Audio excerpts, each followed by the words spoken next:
Welcome to Sober Sunrise, a podcast bringing you AA speaker meetings with stories of experience, strength, and hope from around the world.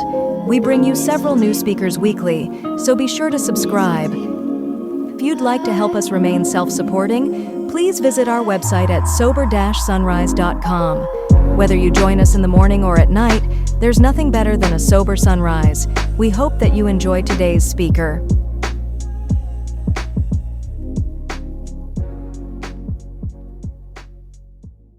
When I first came into the rooms, I was blessed. God blessed me by surrounding me with a group of men that were really into this book and really into this program, and that let me know the difference between what I thought my problem was and what my problem really was, and therefore understand that what I thought was going to fix me wasn't, and that I needed something else. And one of the things that they did, that my sponsor did early on, was he turned me on to Chris. He gave me a couple of CDs of Chris speaking. And Chris's explanation of what this book says and what alcoholism is, he had just had a way of putting it that really made sense to me, and it really was very clear and very simple. And then his explanation of what I needed to do and what the possibilities of the results of taking those actions would be just got me really excited. He's a very exciting person. He's a great guy. We just had a really nice dinner together, and I want to introduce Chris Raymer.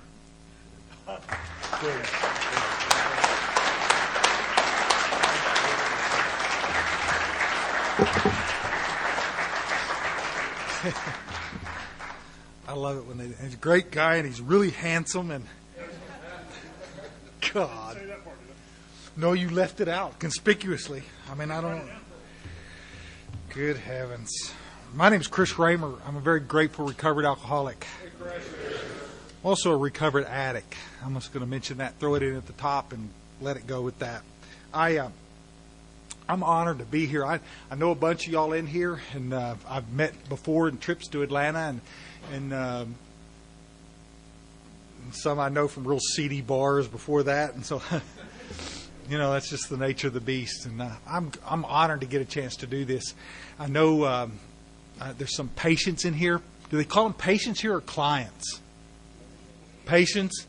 I work at a hospital in Texas, a big treatment center down in Texas, and we call them patients too. Some places they get offended. They're clients, and so I don't know what to tell you. We're just glad you're here, I guarantee you. So I want to mention real quick, kind of getting into this, as I always do. I know, we got people from all walks of life in here, and we all get here kind of the different routes. I know we've got some little dope heads in here, and I know we've got some little alcoholics, and I know we got some of y'all got here through the treatment centers, and some of you got through the judicial system, the courts, and some of y'all just walked into an AA meeting. And I just got to tell you guys, long time ago, folks, I got sober November 13th, 1987. I'll do the math for you. I'm a little better than 21 years sober. And a long time ago, I got tired of pissing people off from the podium. I don't want to do that. I know saying that I'm fixing to do that. But I'm going to try to crawfish out of it and not do that, because I'm going to tell you guys, all I want to do up here, I got you for about 45 minutes or so. I want to share my story. I want to share what happened to me, and it can be light years away from what happened to you, and that's just okay. You don't have to agree with me. Why is it?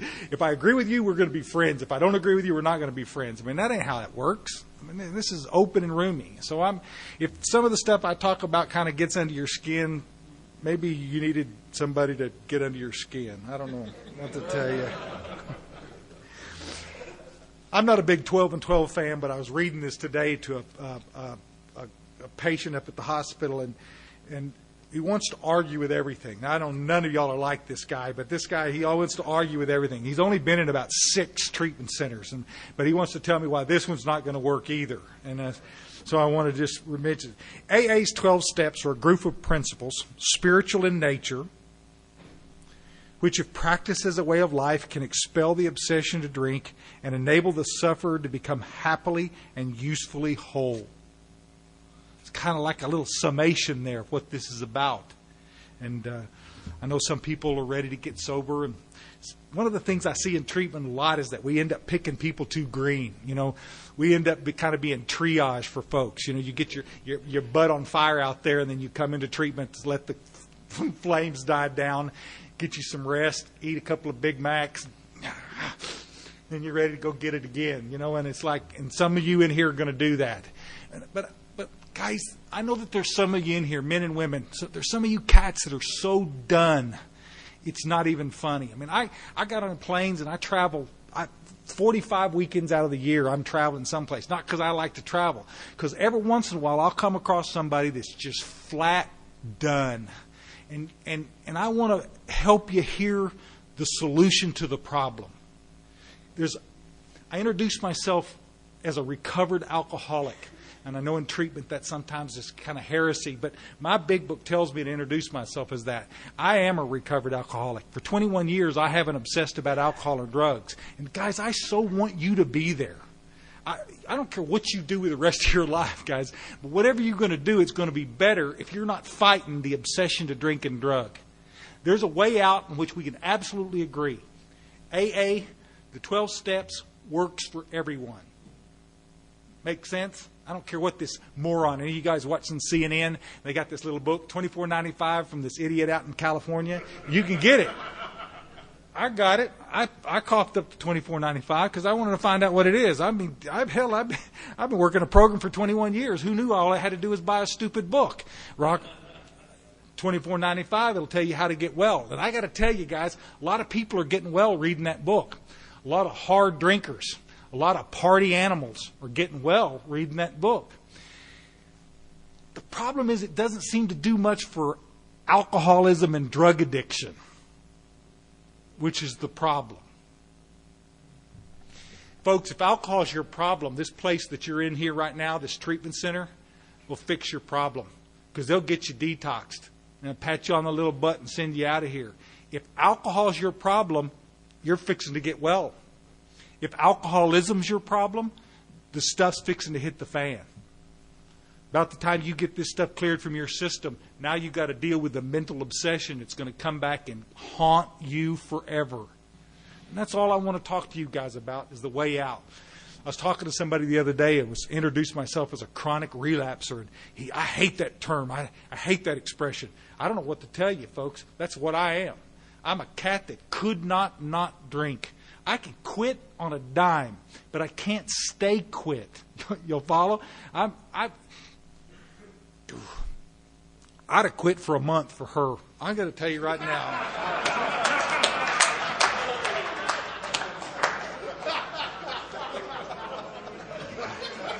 I'm just telling you, I would have. I know me. A month and 3 days, she's out on her ass. I can tell you that. This is what alcoholism and drug addiction is about, guys. There's a lot of people, most of the people out there can take this stuff or leave it alone. Hard drinkers, moderate drinkers.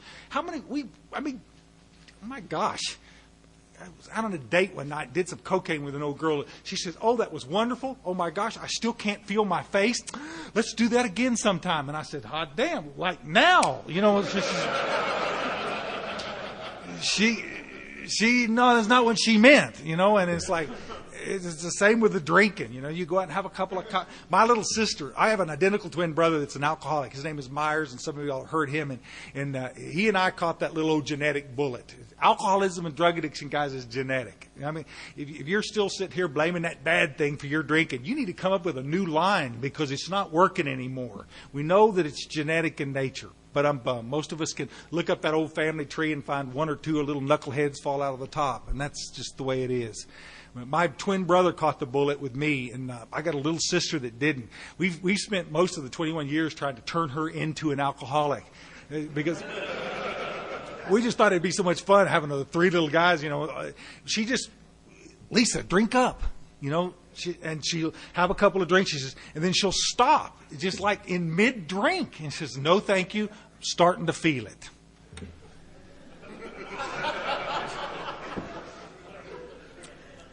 Me too. Now let's go.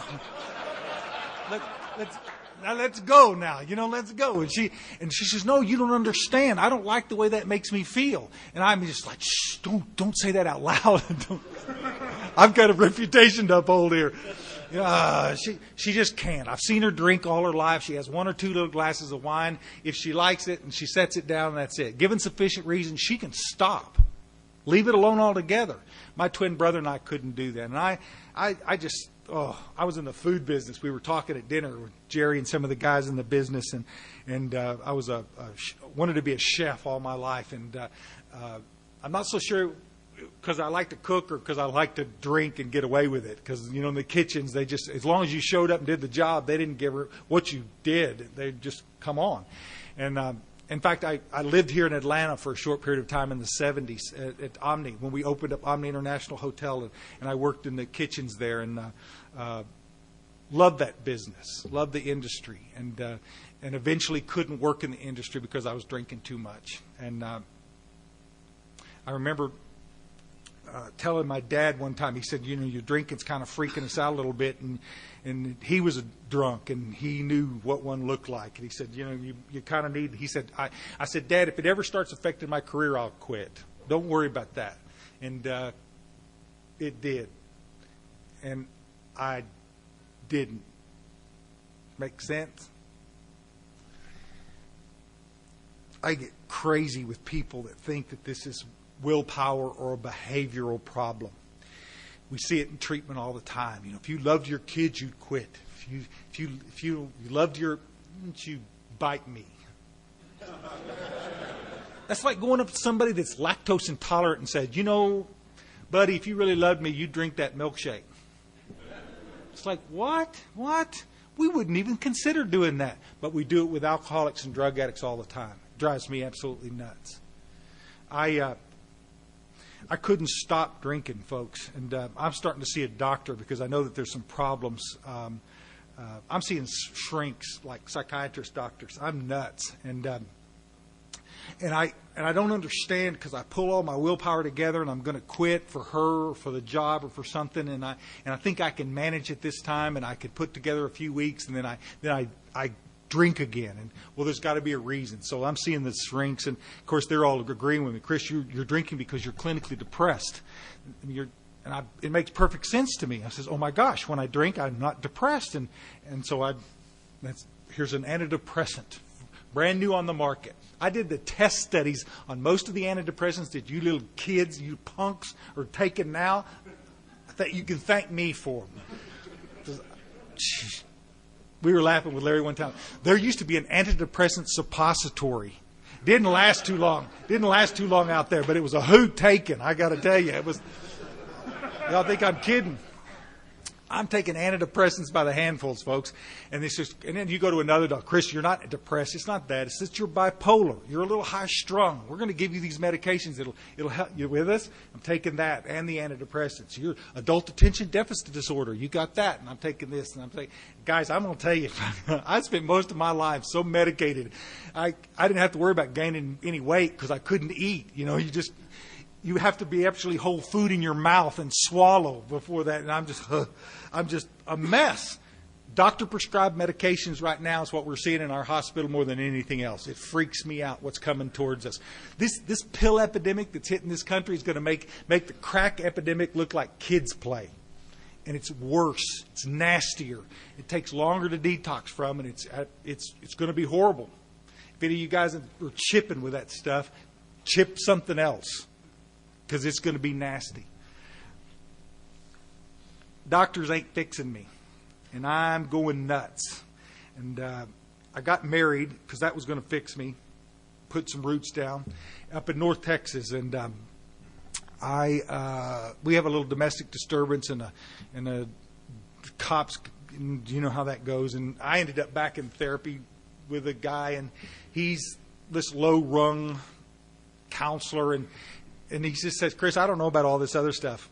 I have all these disorders. You'll follow? You're clinical this, you're that, you're all that. He says, I don't know anything about any of this. I can tell you by looking at your chart, you're a drunk. Which I was absolutely offended to hear. Y'all follow? borderline schizophrenia will get you laid. You know that? A drunk will get you asked to leave the premises. I don't know what that's about. So the little young guys come to our hospital and say, I'm a drug addict. I'm a drug addict. No, look in your chart. Looks to me like you're an alcoholic. I am a drug addict. It just sounds cooler to be a drug addict than an alcoholic. They come back 6 months later and say, I'm an alcoholic. Been out there doing a little research. I got my... I went to my first AA meeting in the early 80s, folks, and I didn't have any problem with it. I mean, I bring it on, anything to stop doing what I'm doing. You know how this thing works? If you're an alcoholic, I've got this physical phenomenon called craving. When I put the crap in my body, I can't guarantee you how much I'm going to drink. And then you got this little middle obsession thing that tells me that you can put the first one in your body. So it's kind of a little round and round, like a squirrel cage chasing your tail. It's like my mind keeps telling me I can put it in my body, and my body knows it can't and keeps okay. But underneath all, we've got this little thing called a spiritual malady. And I want some of you guys that have been around the fellowship, you may or may not know that expression. The book talks about it, this spiritual illness. And it's something that seems to be avoided in hospitals and especially in Alcoholics Anonymous. Nobody wants to talk about it. The spiritual malady is the internal condition that makes me nuts. The spiritual malady is my proof that alcohol is not the problem. This malady looks like this. I'm irritable, restless, and discontent. Pretend this is the alcohol. When I stop drinking, no bad beer, no more alcohol. What happens is internally starts to come back the depression and the low self-esteem and the feeling of uselessness and the fearfulness and the anxiety. You with us? This is in the big book. This is what it talks about. This internal discomfort is why we always end up going back. You want to blame mama. You want to blame the job. You want to blame all this other happy horse hockey. That all exacerbates the problem, but it's not causing the problem. How many of you guys in this room, play with us, how many of you guys drank and drug when life was great? Raise your hand. All the hands up. How many of you drank and drug when life was crap? Good job. Come on, yeah. Because if you're just drinking because you got a bad job, quit the damn job. Y'all understand that? Great relationship. Crappy relationship. Same hands. We could do this all day long. You with us? The poor therapists are working overtime trying to figure out what's causing me to drink. If something out there is causing me to drink, I'm not an alcoholic. Y'all need to get that straight right now. Make sense? That's heresy in here. Somebody's going to get pissed. Guys, alcoholism and drug addiction is not causal. Why do we have so many wealthy people in recovery? You with us? Good church people in recovery. Good people with lots of good upbringing. We want to focus on the little bad stuff, but that's not what causes it. There's no more drinking in that than there is in that. This internal condition, the spiritual malady, guys, is what's kicking our ass. And so I come to AA for the first time, and the guy says, "You got a problem with alcohol?" It's the closest anybody for 7 years ever came to qualifying me as an alcoholic and an addict. They didn't even do it in treatment. You know how they qualified me going into treatment in the 80s? It's not like that now. It gets different now. In the 80s, this is how they qualified you. You got any insurance? Yeah? Welcome to Alcoholics Anonymous. Jesus, unbelievable what we did to people back then. I was a part of the industry, guys. I'm telling you, I know exactly what we did. I went in and he said, "You got a problem with alcohol?" And I said, "Yes." He said, "Welcome." And we sat down, and then it's the last we talked about alcoholism for an hour. We talked about this lady was having a problem with her husband, and we talked about her husband's problem. Dig? I said, "Shit, I don't know. Maybe I missed something." But we didn't talk about anything. My wife asked me. She said, "What?" Went back the next night. You with us? Well, the lady was gone, so we didn't have a problem to talk about there. So we went around the room and tried to scare the bejesus out of Chris Raymer. Everybody told their little war stories. Guys, I'm going to tell you, I talk all over the world, and we talk about this, and I know some of you get grindy because you like to tell war stories and you love to fix people's problems because you with us? It just makes you feel useful. I'm going to tell you something, folks. We've gotten so far off the page, it's not even funny in our fellowships because Alcoholics Anonymous is not a therapy group, and it's not time to be talking about your chicken shit day. We just read it in the book. Alcoholics Anonymous is a spiritual program of action. We're going to work some steps. We're going to get connected spiritually, and we're going to have a spiritual experience, and the obsession to drink and drugs is going to go away, and then we're going to turn around and go help somebody else. Y'all cool with that? Because that's what it's supposed to be. Get a little outside myself there a little bit? Yeah. Because I'm sick and tired of watching our fellowships get watered down by a bunch of well-meaning people that should know better and don't.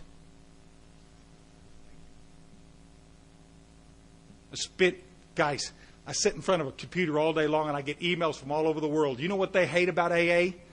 War stories and all the pissing and moaning about your day.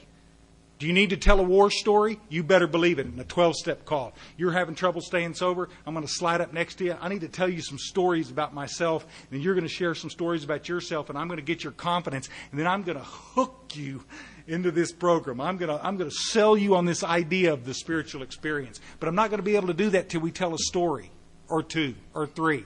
You with us? Do I need to talk about my day? You damn right. It's called sponsorship. It's called good therapy. It's called having some friends. But I'll be damned if I'll sit up here and say it's okay for you to come into a meeting and say anything you want. And anybody here wants to argue about that afterwards, you can just come on up and we can take care of it now. Got a little fried pie coming in the back door, and all he wants to know is, can I wake up anytime soon and not obsess about alcohol and drugs? Can I get well from this? Is it possible to ever recover? But we're not going to get time to do that because we're too busy talking about your stupid weed eater one more time. I tell you where we got off the page. It's a little thing called a Grapevine article in the late 60s, early 70s. There was a series of articles, and it talked about turning this wonderful meetings that we were having called step studies. We're going to turn some of these meetings into open discussion meetings, and that's what we did. Open discussion hell. Y'all follow? Guys, it's like triage. You get here to this fellowship and your butt's coming undone. We need to get you connected spiritually so that you can get well. And then you can turn around and help somebody else. But if we waste your time trying to fix your day, you're not ever going to depend on God. You're going to start depending on the group. Make sense? Guys, go find a therapist. Go find a friend. Let's all go to Denny's and talk about the weed eater. It's going to be a short conversation. A lot of misinformation out there. Guys, I'm in AA for 7 years and can't get sober. And I'm in and out. And I am proof positive that meeting makers don't make it. Like so many of y'all in this room. 90 meetings in 90 days. Just don't drink and go to meetings. Everything's going to be okay. You know, again, I'm going to say this again. They might be. If you happen to be one of those guys that could get sober reading that idiot's book out in California, you might be able to do that. I know people that have just come to meetings. I've never worked any steps, and I've been sober for 50 years. Rock on. What? You're a loser. Absolute loser.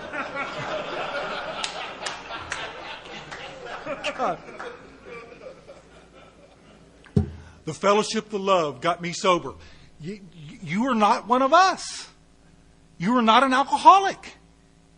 If love was going to get me sober, folks, I had no short supply of it. Counselors loved me. My family loved me. You with me? Women loved me. I wonder where the counselors are sitting, because every eye in here is over here in these where's the counselors in here? Because y'all are getting the beelines. Everybody, I'm stirring up a hornet's nest for you. I'm sure sorry. You'll earn your living tomorrow.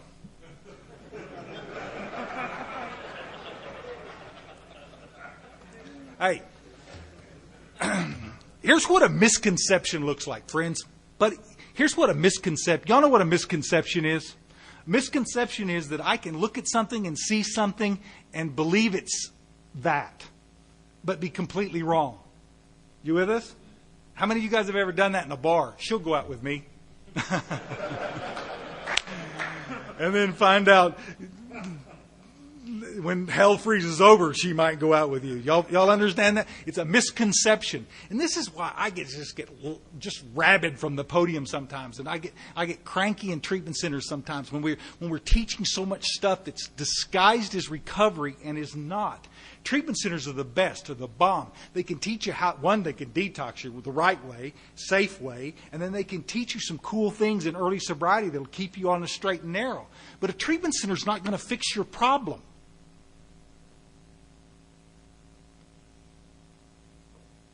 A treatment center will not fix your problem.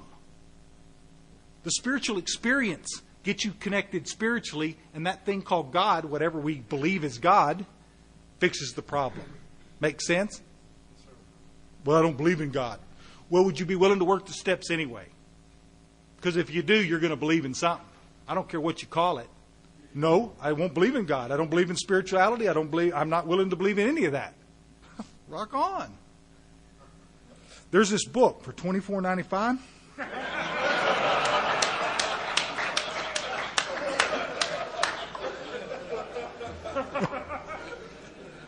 Because here's what we've done in our fellowship. What we've done is we've gotten almost embarrassed. We're almost apologetic about talking about God from the podium. The higher power, we don't want to talk about it. At last resort, we're going to broach the topic. We're going to broach the subject. We only have one thing to sell in AA. It's the spiritual experience. Make sense? The fifth tradition tells us. You got the traditions up? Right here. The fifth tradition tells us we've only got one primary purpose. That's to carry the message to the alcoholic or the dope fiend that still suffers. You'll follow? In subsequent of the other fellowships. That's what we're supposed to do. Asked somebody the other day, what's our primary purpose? It's to share our experience, strength, and hope. No, thank God, it's not. Guys, I got to tell you, I've been so blessed by the fellowship of this program. Sitting in here saw Larry when I walked in. We've known each other for years. Just the fellowship. I am so blessed by the people in these rooms and the stories they've told me and the lives that you've shared and the information I've been able to glean from that. But guys, I'm going to tell you something. The program of Alcoholics Anonymous is what saved my skinny little ass. By actually getting past my arrogance and my selfish and self-centeredness and actually doing some work with the 12 steps, I got spiritually connected. Fast forward 7 years, I can't stay sober. I cannot do this. And I'm working for my twin brother up in North Texas, and I can't cook anymore. And picked up a stack of return checks and a 12-pack of beer and went to my little apartment, and that my sister-in-law had to co-sign for me. Y'all follow? I'm unwrapping these return checks. I bankrupted another checking account. I'm 35 years old, and I'm broke again. I'm sitting on the floor because my dope dealers got my furniture. Probably still got them today. Bastard.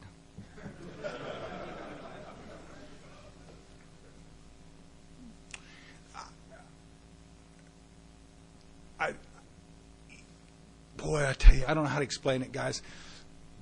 I got about 40 pounds on me, and it's all right here, and I got a big full beard, and my health is really bad, and I'm puking blood. I can't stop drinking, and I'm just crazy. On top of all the medications I'm taking, doctor-prescribed medications, I'm drinking like a son of a gun, and I'm doing a bunch of other outside issues, and I am not well, and I'm managing to go to work every day.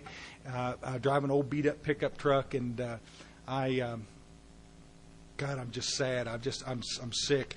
I remember when I lived here in the mid-'70s working for Omni, and I went to a park over here. I don't know where the park was. Couldn't take you there today. I don't remember where it was. But I remember it was a Sunday afternoon, and I didn't have to work, and I had a 12-pack of beer, and I had an old busted-up Toyota.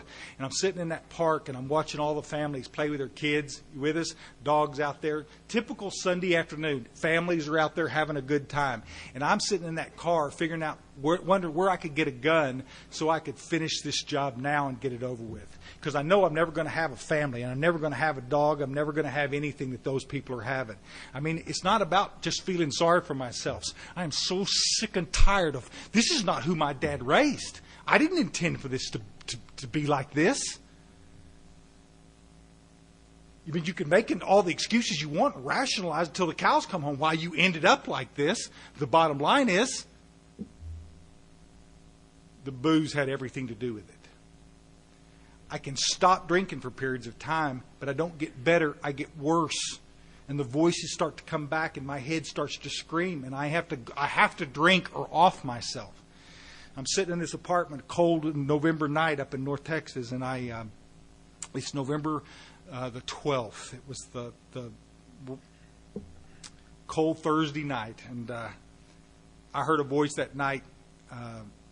as I'm eating those pills, I'm trying to commit suicide. And I heard a voice that said, "Don't do this, go back to AA." And a couple of times I heard that voice that night. And it wasn't like I thought, Chris, you probably ought to go give AA another shot. Because I didn't want to go give AA another shot. I'd been in it for 7 years. I'd picked up more Desire chips. If you had every Desire chip, you know what I'm saying? You couldn't put them in my pockets tonight, the numbers I picked up. And I meant it every time. Didn't understand because of the misconceptions. I'm going to say this and move real quick on, because I'm going to get well within 2 weeks of this suicide attempt.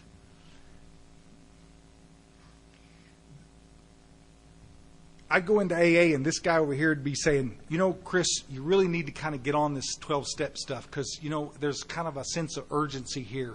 And he's got an old beat-up big book. You'll follow? And so I'm kind of interested, and he kind of flips it open, and this lady over here is watching, she's going like, no. She catches me in the coffee bar. Listen, stay away from that guy. Listen, what you need to do, buddy, is you just need to keep coming back. Because right now, all you can manage to do is keep coming back. You follow? Now, which am I going to listen to? This guy over here wants me to work the steps, and this lady over here just wants me to keep coming back.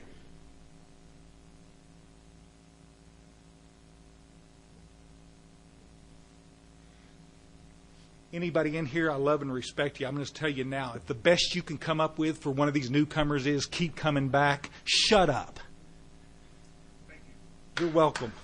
You're welcome. Oh.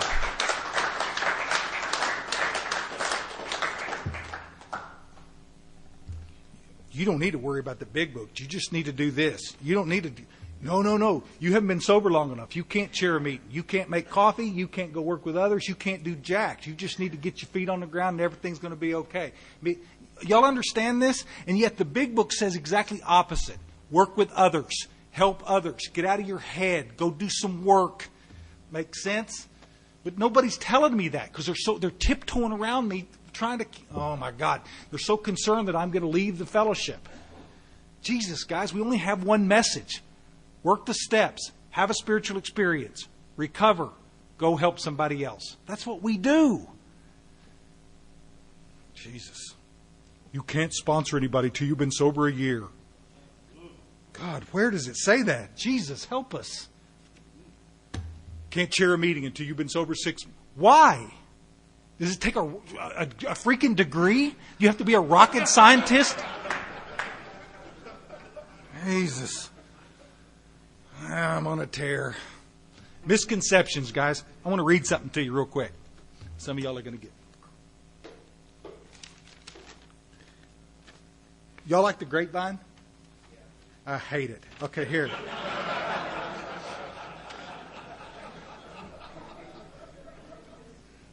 The awareness that this is Grapevine's statement of purpose. I'm not knocking the grapevine. Of course I am. The awareness that every AA member has an individual way of working the program permeates the pages of the Grapevine. Throughout its history, the magazine has been a forum for the varied and often divergent opinions of AAs around the world. In other words, do it any way you want. You make sense? Bill Wilson wrote a great little book called AA Comes of Age. Unless each AA member follows to the best of his ability our suggested 12 steps of recovery, he almost certainly signs his own death warrant. Drunkenness and disintegration are not penalties inflicted by people in authority. They are the results of personal disobedience to spiritual principles. We must obey certain principles or we die. You see? I mean, we could do this all night long. Bill Wilson, rigid. Come on, buddy. If you don't want to do this, you don't have to do this. Go away. Have a nice life. But if you want to do this, you deserve to at least hear what the solution is. People come in here and they sit on their ass for 90 meetings in 90 days and they don't stay sober. And then they come back to treatment 6 months from now, barely alive, and say, I tried AA. It didn't work. You didn't try jack. All you did was come to some meetings. Make sense? That's like me going to a gym every 2 days. Never mind. Y'all understand? It don't work. You mean I have to sweat?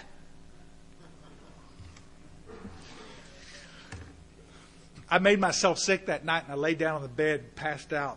And the next day, I woke up. The next morning, I had to go to work, and I called a doctor when I got to work, and I got some doggy downers at lunch, and I kept working because that's what we have to do. I'm living from paycheck to paycheck. Some of y'all in here know exactly what that's about. You don't work, you live on the street. And I've lived on the street. I've eaten out of dumpsters in Houston, Texas. Thank you, but no thank you. There's nothing much romantic about that. And, oh my gosh. I'm running late. It's 6 o'clock at night, and I was going to go to this meeting in a town close by where I used to date this old girl. I'm going to go see if I can chum up a friend or a date. And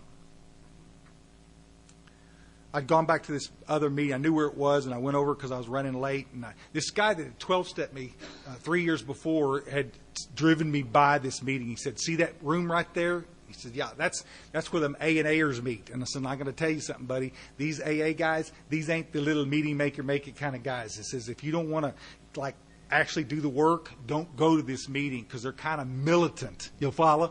And of course, I'm rolling my eyes like, thanks for the warning. I mean, because I'm never going to darken that door. You'll follow? I'm dying of alcoholism. Untreated alcoholism is killing me. I'm coming apart at the seams. I'm less than 24 hours away from a suicide attempt. Not just this, I think I need to commit suicide. I mean a bona fide, I'm going to die suicide attempt. And here I am arguing with myself less than 24 hours later. My ego is rebuilt to such a point that I'm judging this group. I'm not going to go in that group, that big book thumper group. You follow? You know how God works, though. But I'm coming apart at the seams. I'm detoxing like a big dog. And I said, well, I'm going to go and get this over with, and then I'm going to go on home and chill out for a while. And so I went to this 6 o'clock meeting, and I walked in the back door, and it was one of these old long shot meetings with 6-foot tables down the middle, you know, the kind of cigarette. It's back in the day, guys. Y'all remember that some of y'all don't even remember. We could smoke in meetings back in the day, and when we all did. There was 6 or 7 cigarettes out of our mouths, and we just messed it up for the new guys coming in. If we'd all smoked one, we'd still be smoking in these damn meetings. But we ruined it for you guys. I'm sure sorry, but it was good. It was good while it lasted. And the ceiling's dropping. But I walked into this meeting, guys, and sure enough, I'm looking, and everybody's got a big book, and I don't have a big book. You with me? So I'm feeling self-conscious, and they're laughing, and I know they're laughing at me, and I'm checking my zipper, and I got this. Some of y'all might not have noticed that I have a black eye patch. I wear this eye patch, and you know I wasn't in this building 10 minutes, and somebody came up and says, "Oh, can I see your eye?" What is this? What? Can I see your tits?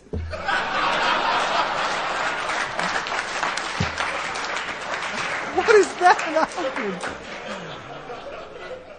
I mean, why would you ask somebody that? It just takes their breath away. I don't know.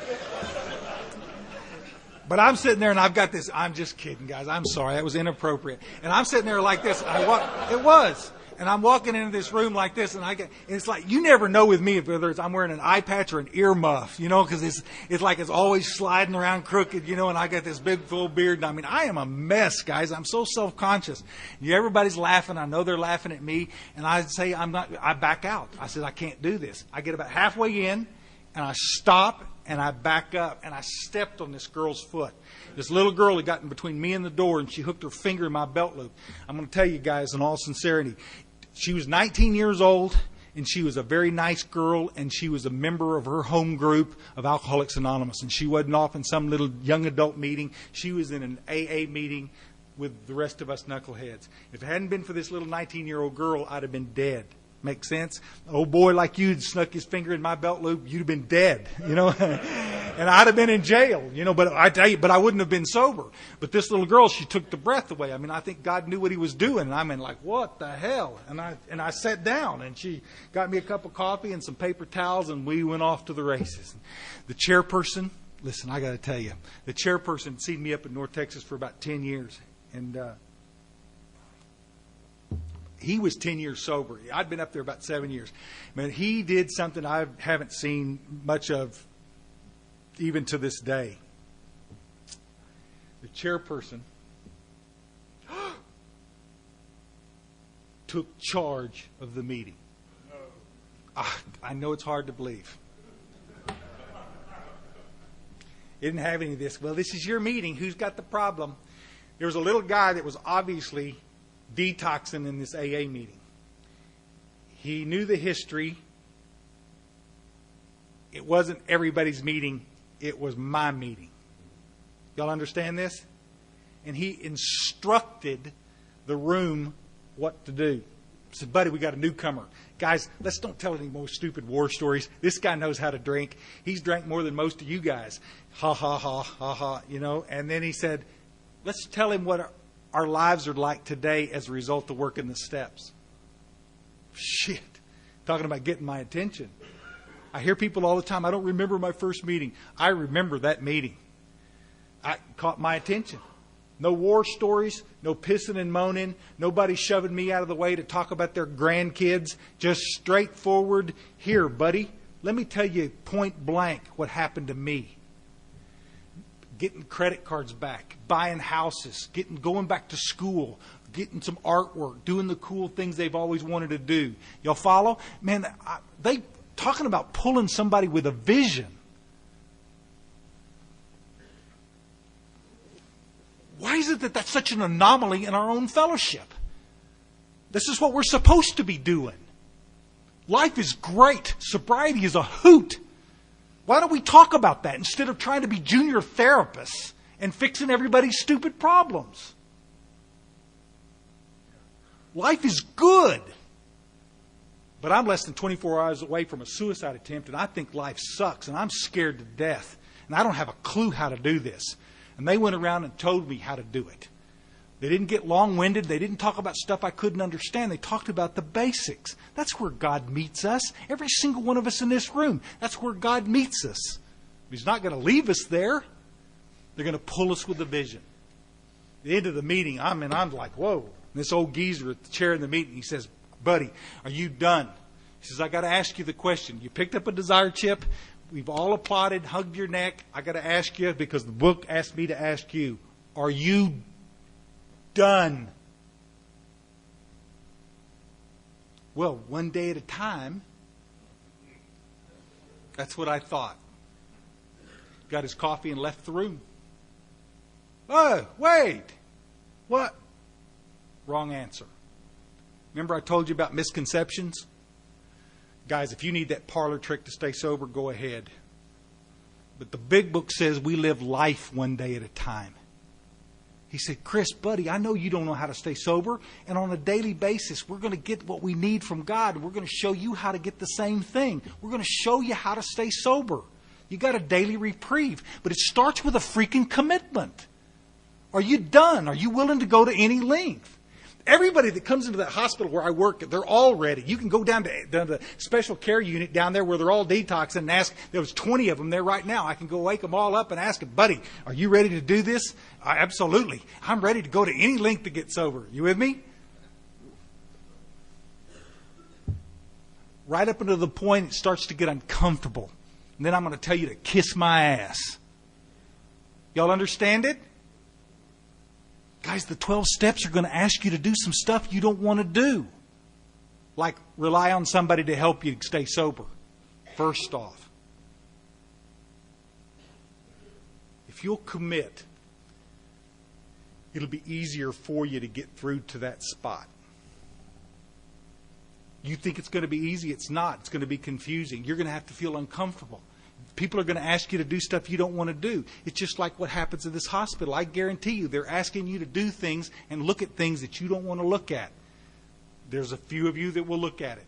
You're the ones that are going to stay sober. The rest of you, you're just going to put it off until next time. I'm sure hoping you make this one stick. Let me tell you what happened. The next day they were on my doorstep and they came back and they got me and we went back up and we went to a meeting and they qualified me again. They made sure that I understood what it was to be an alcoholic. And yes, I qualified for that and about a dozen other fellowships. And they got real straight about this. He says, are you ready to do some stuff, some work? And I said, yes. You got a problem with God? No. They explained the third step prayer. We got on our knees and did a third step prayer. Day 2. We went to lunch, came back. They gave me a notebook, says, here, while you're home detoxing, why don't you start writing the people you're pissed at? Called a 4th step. Oh my God, I can't do that. I can't start my 4-step till I've been sober 6 months. You're going to die. I got this garbage. Well, I'm going to tell you, if the hospital wants you to wait that long, you do that. Rock on. They know best. But the big book says, fearless and thorough from the very start. 2 weeks in, I've got a completed 4-step. I'm ready to dump a 5th step, and I'm sitting on the tailgate of my truck, and it dawns on me that the obsession to drink is gone. The obsession to use is completely gone and has never returned since. As a direct result of what? Doing the work. Working the steps. Getting off my butt. Guys, they had me answering the phone. They had me chairing the meeting. God, I've told it a million times. You know why I wouldn't chair a meeting for 7 years? Because I'm afraid I'm going to screw it up. And this old guy got next to me and said, Chris, we're going to chair a meeting. You and me. And I said, I'm going to show you how to do it. I'm going to walk you through it. You with me? And they showed me how to chair my first meeting. I'm in there a week and I'm chairing a meeting. You follow? This is not a therapy session. All I'm doing is being of service. I'm reading a few things, asking somebody to close the prayer out. Can you make sense? Make some coffee. Vacuum the floor. Participate. Guys, you find a job in Alcoholics Anonymous and you'll stay. You sit on the periphery, you're going to die. The obsession's going to come back and you're going to use. You won't need a reason. You have lost the power of choice in drink. Read page 24. It tells you. The insanity will return and you'll be off to the races again. Make sense? Man, why do I do this? Why do I travel? Most of you in here rolling your eyes. You think this is so much bullshit. Why do I do this? Because there's a handful of you that won't think that. There's a handful of you that are so tired of relapsing and spending money that you don't have on treatment. You'll follow? That you're going to do what somebody asks you to do. Follow some instructions. Do what your case managers ask you to do here. Follow the rules. The first thing you got to have in order to get sober is the ability to be honest. And that's all we're asking anybody to do. Do what they ask you to do. Make sense? Do what they ask you to do. You're not willing to do that? Go away. 2 weeks in, I have a spiritual experience and the obsession to use lifts. And guys, I got to tell you, I ain't living off the spiritual experience I had 21 years ago. I'm living off current spiritual experiences. I got a sponsor. I kept that sponsor until he went back out again, for God's sakes. And I got me another sponsor. And that's how that works. I outgrew one of them. And that's how this works. I sponsor a whole bunch of guys today. I got 30 guys I sponsor and love every one of them. You'll follow? Don't sponsor them all at once. My job as a sponsor is to get you through the work. Make sense? God's got your back. I don't have to take you on to raise. Well, should I go out with that girl or not? What do I look like? I don't care. Y'all understand? It's another misconception. I'm going to come into AA and they're going to take over my life. Rubbish. We're going to show you how to have a spiritual experience that'll change your life. Let me tell you something real quick and I'll let you guys go. I was talking to some cats earlier about this. We've been laughing about it. I guess it's just because I'm getting older. Some of the old geezers in this fellowship I honor and respect. I owe so much to the people that came before. Y'all realize that in 1935, when Bill Wilson and Dr. Bob started this, most of us were ending up in insane asylums where we died horrible deaths. Most of those deaths at the time were at our own hands because you took away the alcohol and the dope, but you didn't do anything for the spiritual malady, and we ended up stewing in our own juices until we couldn't stand it and then offed ourselves. It was absolutely tragic to watch. The early guys in Alcoholics Anonymous, they spent so much time, 4 years before the book actually was published, and how many hundreds of people had to die before they worked this out. I mean, a lot of mistakes were made doing the 12 steps and the 12 traditions, and they've written it down for us, and all we got to do is just stop being so selfish and arrogant and just follow the damn directions in the book, and the miracle takes place. Everybody wants to come up and explain why this won't work, but they're the ones that are not even doing the work. You want to have a spiritual experience, you're not going to have it sitting on your ass. You're going to have it by doing something. Make sense? I went on this bike ride one time. I used to be competitive cyclist and was terrible at it. I had absolutely zero talent for it, but I enjoyed it a lot. And eventually, if you're a cyclist, you go on a 100-mile ride. And so went with these guys, and there was about 20 of us, and we set out. We knew it was going to get cold, so we had some cold weather gear we were going to put on. Sure enough, we got out about 40 miles out, and it got colder than hell. This was not a little cold snap that we thought it was going to be. This was ice, cold. We're 40 miles out in the sticks. Y'all follow? And so there's a bunch of people that turned around and went sideways. And then there was a small percentage of us, like 10 of us. We ended up in this little town, and we stopped at this gas station, and we all looked at each other. We all made a decision. We're either going to go on and finish this, or we're going to turn around and go back. What's it going to be? And we said, we're still full of piss and vinegar. Let's go on. Let's try it. Well, we got out there, and it got really, really, really lousy. You with us? Guys, this ride was supposed to take us a few hours, and it was after dark. It was pushing 9 o'clock at night. And those 10 people that were going to go on that ride, everybody jumped in there and did exactly what they were supposed to do and they were trained to do. There were guys out there that had cycled for years that were very, very accomplished cyclists.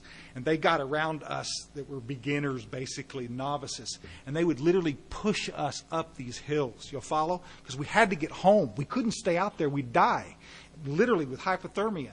We had to get home. And there was one guy that had a light on the back. He rode at night. That's how he trained.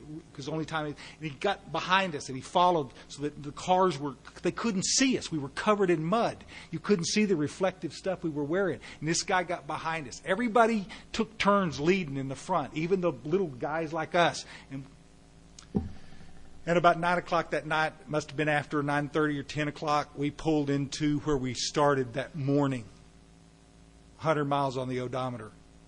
And we all got off our bikes and put them up, went inside, took a shower, got in a hot tub, and we just sat there.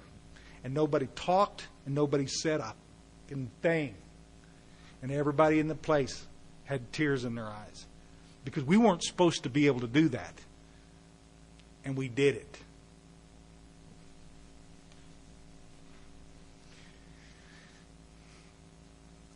I don't stay sober by myself. I stay sober on the backs of men and women that have come before me, that taught me that this was about responsibility. This was about honesty, and this was about doing what you say you're going to do. Say what you mean and mean what you say.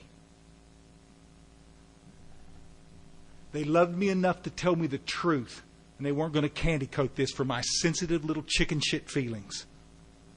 Make sense? Alcoholism and drug addiction is fatal, folks. It kills more people than cancer and AIDS combined. And that's why I'm saying we need this old geezer that when I got sober, his name was ML, and he was about 30 years sober, 28 years when I got sober, a long time. And he was washing coffee cups in the back, and I helped him and stayed late. You know, in these clubs, and they've turned out all the lights, and it's just the sink in there, and he's washing, and I'm handing him the stuff, and we're visiting about AA and stuff. And he turns around, and he got the old glasses, and he wipes them off, and he says, "Chris, I got to tell you," and I'm noticing his tears in his eyes, and I'm noticing what's going on. I said, "Buddy, are you okay?" He said, "Buddy, I just got to tell you, I'm so grateful that you're here, because we need you." It caught me off guard because nobody needed me to do jack. You with me? The only thing anybody ever needed me to do was stay the hell away. That's the truth. And I remember all my life feeling of uselessness. It's one of the symptoms of untreated alcoholism. And this old geezer sitting over there with tears in his eyes saying, "We need you." I'm 6 months sober. I'm not speaking from the podium. I'm not cheering. You with me? I'm not doing all this other stuff. We need you. Whatever part you can do. And that's all I got to say, guys. Every time I share from the podium, I say the same dadgum thing. You guys in here, you keep thinking that you're not needed, or that there's time before you can be useful. And I got to tell you, that's nonsense. You guys that are sitting in this room that have some time under your belt, I got to tell you this first off. Thank you very much for staying in these trenches, men and women both, for staying. You've got some time. You didn't relapse. You've stayed so that you could pull the rest of us down. Make sense? You young people sitting in here, I'm going to tell you guys, we need you. Stop listening to this bullshit that you can't participate and that you can't help anybody because you don't have enough sobriety under your belt. If you believe that, you're going to die. Because if you don't start giving back, you're not going to be able to keep what you got. Hospitals like this can get you on good, solid ground, but you're not going to stay there till you give back.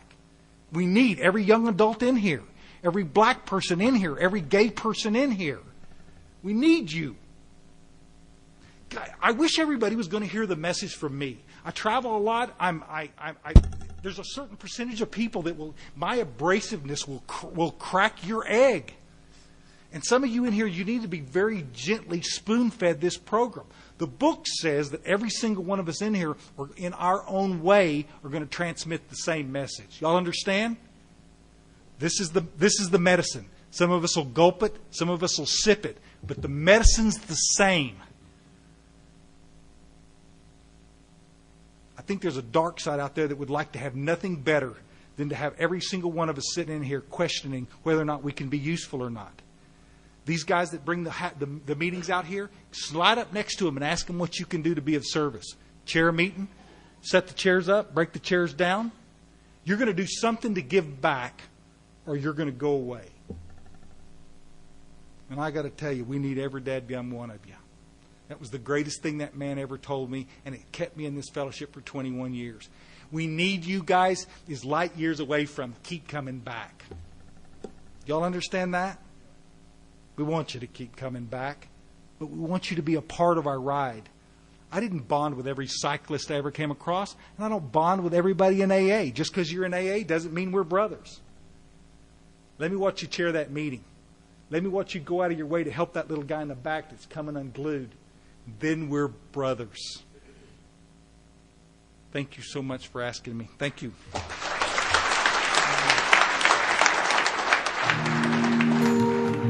Thank you for listening to Sober Sunrise. If you enjoyed today's episode, please give it a thumbs up as it will help share the message. Until next time, have a great day.